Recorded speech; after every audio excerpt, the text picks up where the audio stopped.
નમસ્કાર ખેડૂત મિત્રો, હું સુપ પટેલ આજના વિડીયોમાં બધા જ ખેડૂત મિત્રોનું સ્વાગત કરું છું।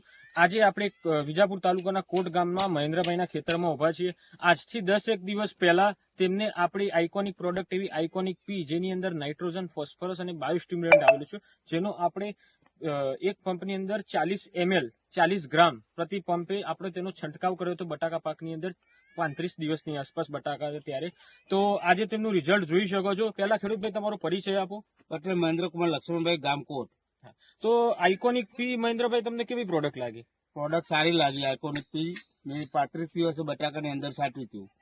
અત્યારે તેનું રિઝલ્ટ સારું લાગ્યું। બટાકાની સંખ્યા, મૂળિયાની સંખ્યા, બટાકાનો ગ્રોથ એ જબરજસ્ત લાગે છે આઇકોનિક પી વાપર્યા પછી। ખેડૂત મિત્રો, કેટલા બેઠક કેટલી થઈ છે? આ બેઠક તમે જોઈ શકો છો। આ 7માં 4, 5, 6, 7, 8 અને 9 એક બટાકા આની અંદર બેસી ગયા છે। હજુ પણ આ બટાકાને ખાલી 45 દિવસ જ થયા છે। તો ખેડૂત મિત્રોને તમે શું કહેવા માંગો છો મહેન્દ્રભાઈ, કે આ દવા ખેડૂત વપરાય? મિત્રોને સલાહ આપું છું કે આઇકોનિક પી વાપરવા જેવી છે। એનો ગ્રોથ, વિકાસ, મૂળિયા એ જરૂરથી વાપરવા જોઈએ। એની સાઈઝ, બેઠકની સાઈઝ સારી છે બટાકાની અંદર। તો ખેડૂત મિત્રો, તમે પણ 40 ગ્રામ પ્રતિ પંપ આઇકોનિક પી લઈને પોતાના બટાકાનો સારો વિકાસ કરી શકો છો। ધન્યવાદ।